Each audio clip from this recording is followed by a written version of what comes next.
So last year we had some major drama between Moist Critikal, aka Charlie, and streamer Sneako, as Sneako was in his Red Pill era and posting relentlessly about Charlie, as well as a couple of other YouTubers and streamers he had made this infamous collage of. Best commentary award is a dude who doesn't believe in anything, who games for 13 hours straight and so guys, I farted in a diarrhea and this happened. I'm not gonna say names. Someone texted, he's in a monogamous relationship.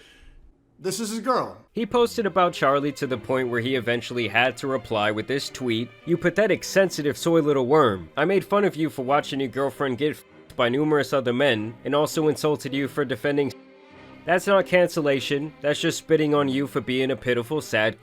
Out of this, we would then get the clip of Sneaky dancing around, brandishing a pistol in his hands, threatening Charlie, saying that he could get these clips. You wanna watch my clips?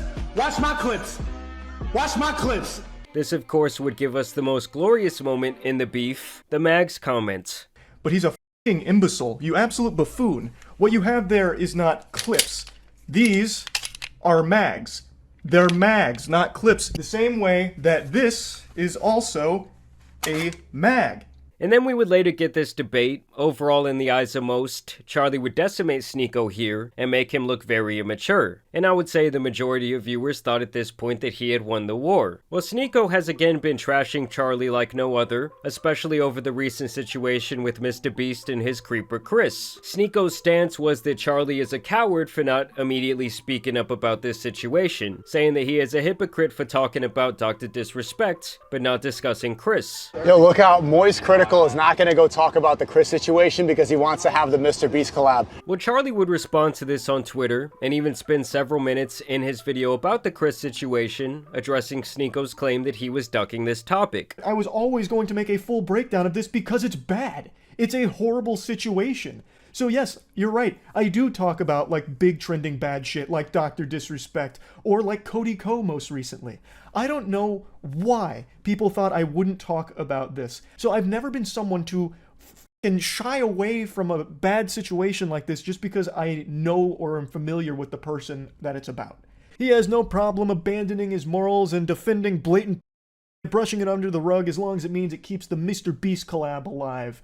For you to make insinuations like that and even claims like that is f***ing unhinged, considering you make actual defense arguments constantly. Well, once again, after this back and forth, the two would have another debate, and this time people were a lot more conflicted about who actually won, as both of them made some very strange comments throughout this conversation. Now, just to be completely transparent with you guys, the full debate here was around 90 minutes long, and no, I did not watch the entire thing. I just feel like at this point my brain is already rotted enough, and I didn't want to put it through that type of stress. But if these two comments that these guys made are any indication of how this debate went overall, yeah, I just don't think my brain could have taken it. So first, let's talk about what Sneako had to say. As you guys know, he's been riding the anti-age of consent wave for quite some time now. It's just because we have a different idea of what it means to be a child, which can be tracked historically.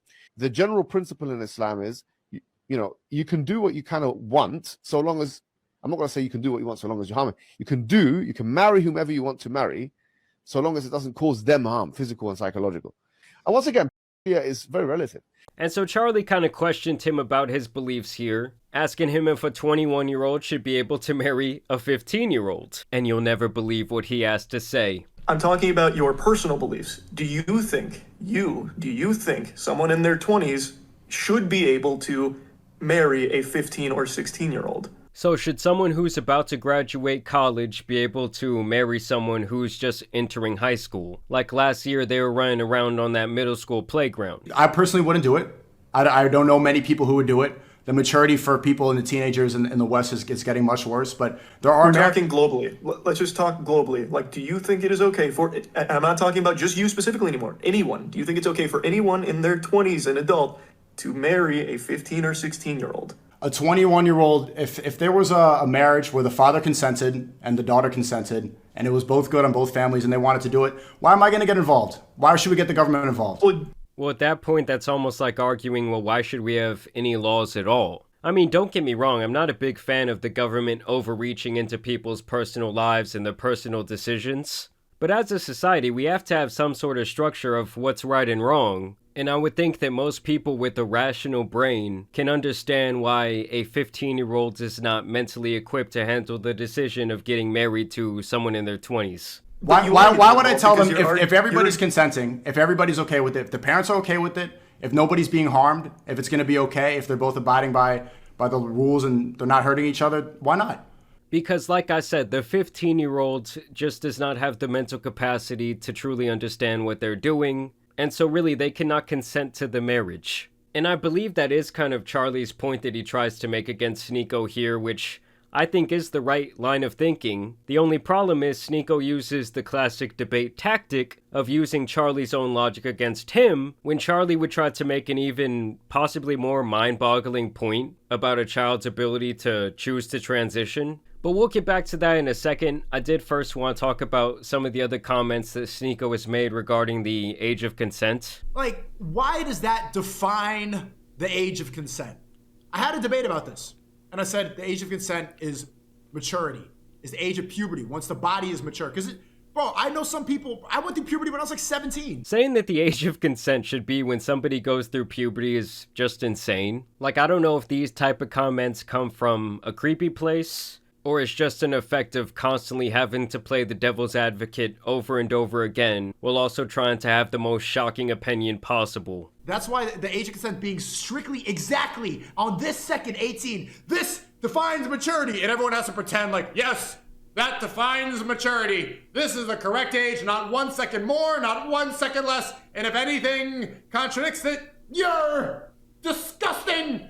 I mean, to me, it's just such a weird hill to choose to die on over and over again. I mean, by his logic, if a girl goes through puberty at the age of 12, which I believe many of them do, well, she's then prepared to marry, some 25-year-old man. She's mentally equipped to do so. I mean, by his very same logic, he should have absolutely no problem with what Chris from Mr. Beast just did. As a matter of fact, in his book, Chris could have went out and married that kid that he was talking to through Discord, and he should really have no problem with it, right? As long as the kid started going through puberty. And the Moist Critical is like, Sneako, you say that the age of consent is, what do you think it is? I don't know. What do you think it is? Tell me. You think it's 18? It's only 18 in something like 10 states. The rest of it's 6, 17, 16. Around the world, it's 16. A lot of places, 14, 15. So what do you think it is? Is everybody in the world Japan, they just changed it from 13 to 16. Were they before then? What's the consistency? To me, the blanket age of consent all over the world should probably be 18. Like, at least in this country, that's when you start getting more personal freedoms. That's the age where if you fuck up, the government no longer sees you as a child, and they're gonna punish you as an adult. And at that point, you're really just free to make your own decisions and live with the repercussions of your actions. I don't know, to me, it just does not have to get a lot deeper than that.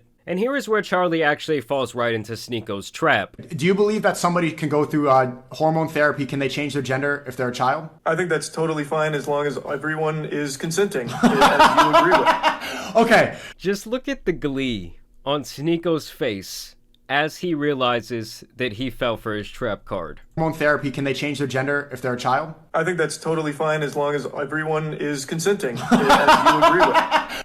And obviously, guys, what's the point that's about to be made? Sneako's pretty much gonna say, well, Charlie, so a kid cannot consent to marrying an adult, but they can't consent to making a life-altering decision. Okay, so as long as everyone... If your parents are okay with it, and you are okay with it, I think that's totally a familial decision to make, yeah. Okay. So they're literally making the exact same stupid arguments about two different, very, I guess, controversial topics. So, a child can cut their off and take hormone blockers and change their biology forever, but they can't get married?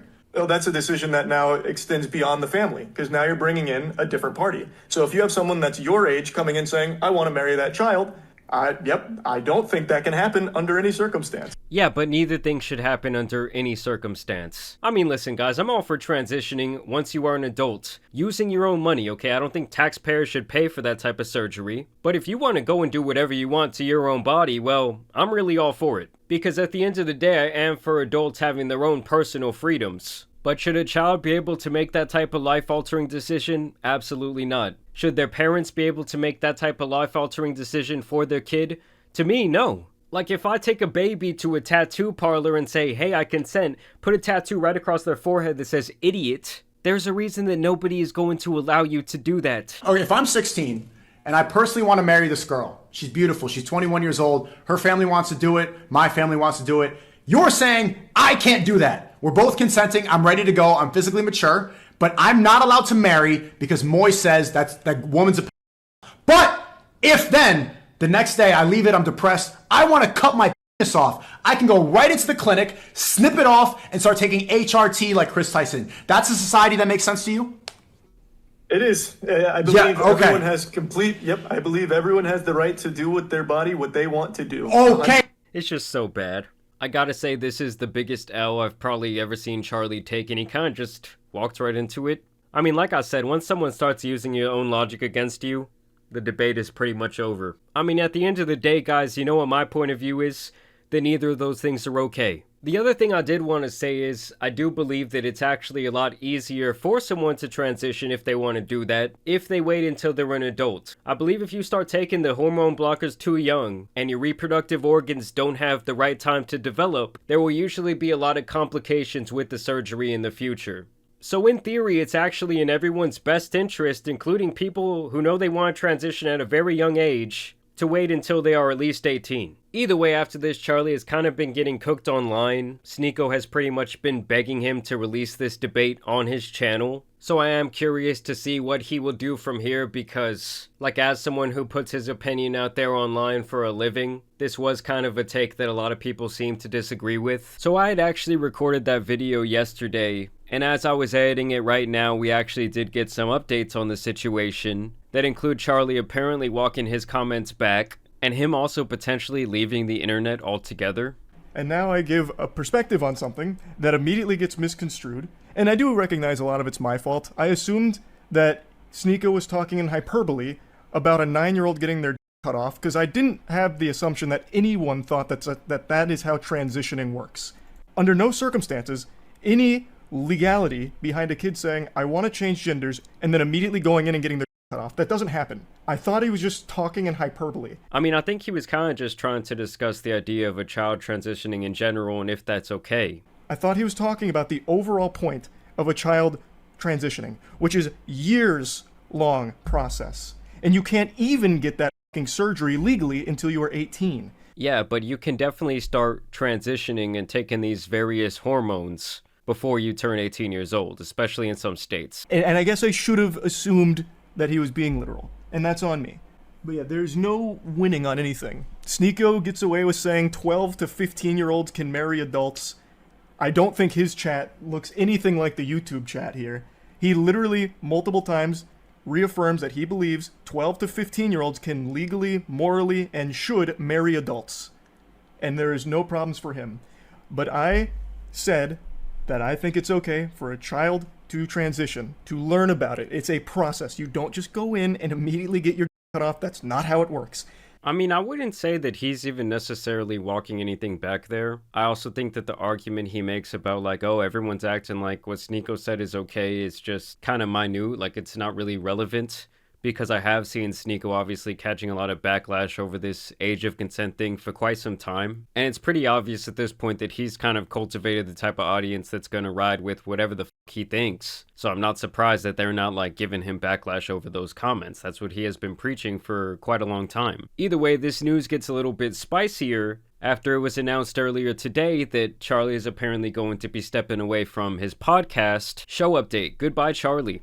Hey everyone, effective immediately, Charlie has made the decision to leave both the official podcast and Red Thread. He wants to go on an indefinite hiatus to scale back his time spent on the internet. We obviously wish him the best, for everyone to respect his decision, and for all to know that the show will always be open for him to drop by and talk shop should he wish to return. So yeah, it seems like Charlie might not be in the best place right now. And I do completely understand if he wants to spend less time on the internet. This job in general can be very taxing from a mental standpoint, and I can recognize how hard it can be to step away from something that is so lucrative for you, that has just become part of your life. But it can also be very toxic when you start talking about more controversial topics, and obviously you read in the comments every day, there's people that disagree with you, there's people that hate you for your opinions, and maybe if he was already feeling kind of burnt out, this might have just been like the straw that broke the camel's back. And despite him dropping what I think is like pretty horrendous take, obviously I wish the best for him, and hopefully he's gonna be doing alright. But y'all let me know what you guys think about this situation down below. It is interesting to see someone who always seems, you know, so composed to be a little bit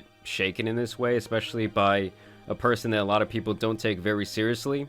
Either way, I do want to thank you guys for dropping a like on today's video and subscribing to the channel, but as you guys know, it's been your boy the Tan Superman, and some other horrible debates out here need to be covered, so I'm out. Peace!